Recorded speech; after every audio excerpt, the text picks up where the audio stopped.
I got a new different setup. Do you like it? Still trying to get used to it.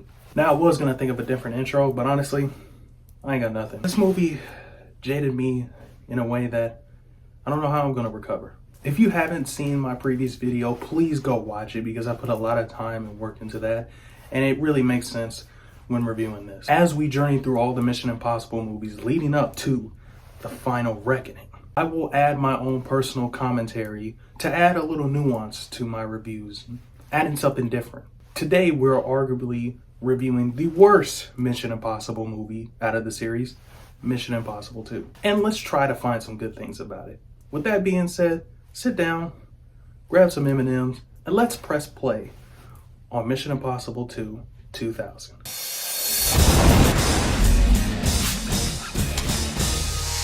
We first begin in Sydney, Australia, with a pharmaceutical building. Shout out to AMP, the real AMP, not those posers that are online. The opening scene describes a disease called Chimera and also the cure for Chimera. We are introduced to the main villain, Sean Ambrose, disguised as Ethan, stealing Chimera from this guy named Dr. Nekrovich. After that, we get a staple of the 2000s action movies, sped up footage with techno music.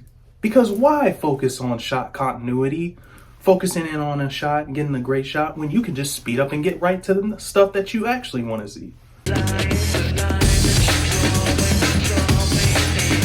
We are introduced to Ethan on vacation, which is really what Tom Cruise does in real life. Ethan is given a mission by Swanbag, played by the fantastic Sir Anthony Hopkins, to track down a thief named Naya. After it is revealed what Ambrose is planning to do with the virus, Ethan's second mission is to stop the making of Chimera. So with that out of the way, let's get to the positives of this movie.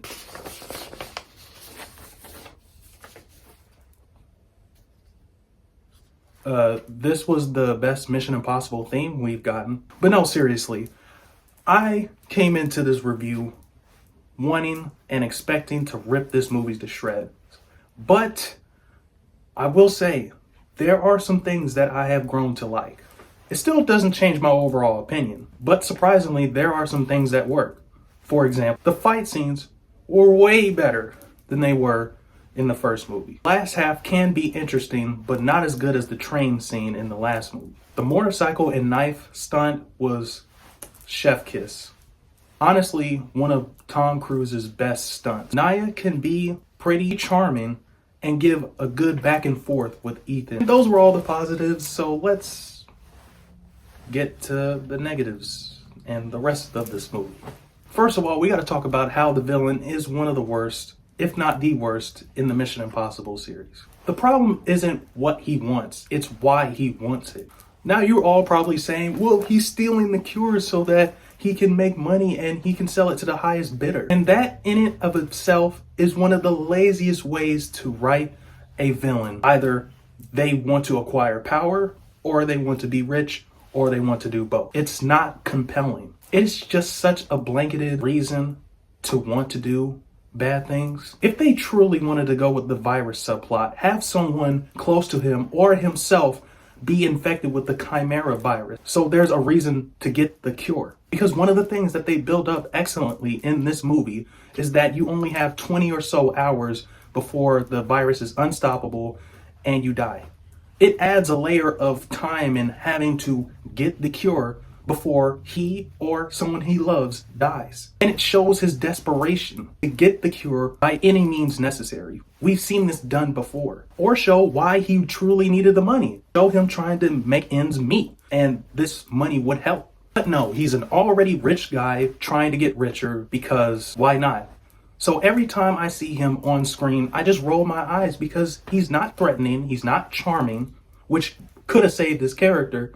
He is just another villain to take down. I'm glad to see that Ethan's character hasn't changed at all. He is the same from start to finish. He just does what the story needs him to do and just stays static. Speaking of that, can we talk about how he chased down Naya and she went from not trusting him to sleeping with him in the same day? But not only that, Ethan continues to sleep with her after finding out that Ambrose had a previous relationship with Naya. If I had a nickel for every time Ethan slept with the main guy's main chick, I would have two. But it's weird that it happened twice. I'm telling you, man, Ethan is Mr. Stereo Girl. It's Mr. Stereo Girl. Speaking of main chicks, Naya's probably one of the weakest out of the IMF franchise, other than Haley Atwell's character. She goes to not trusting or liking Ethan to basically trusting her whole entire life to him in a span of, what, like 15 hours? She has no motivation either. She's just simply here to be a pretty face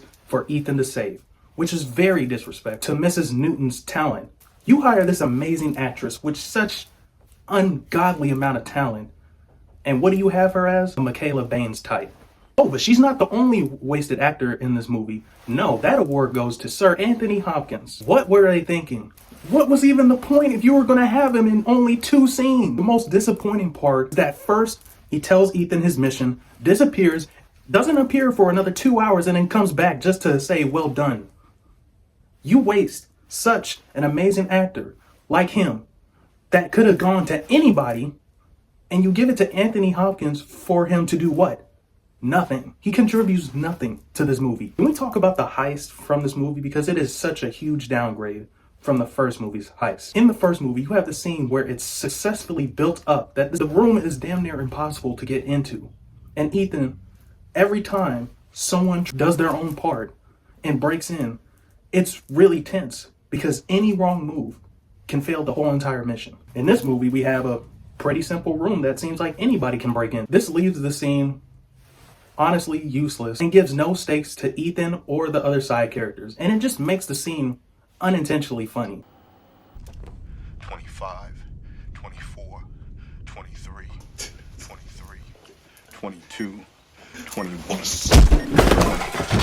And therein lies the problem with this movie. Nothing is taken seriously. They turned the original movie, which redefined the action genre, and made a typical by-the-numbers action sequel that a lot of times just bored the shit out of me and turned what could have been interesting characters into flat one-dimensional characters just to spit out jargon and spill exposition. Even Tom Cruise can fall into the unintentional funny category. I want you to do this. Yeah, much. And feel better.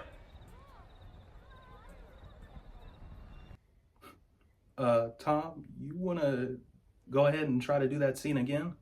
I know it seems like I'm complaining, but overall, it's just a typical action movie. It's not great, it's not terrible, it's just another action movie. My gripe is that it could have been more and expanded the world that the first movie already set up, but instead it went the safe route, which is why I give Mission Impossible 2 a 4 out of 10.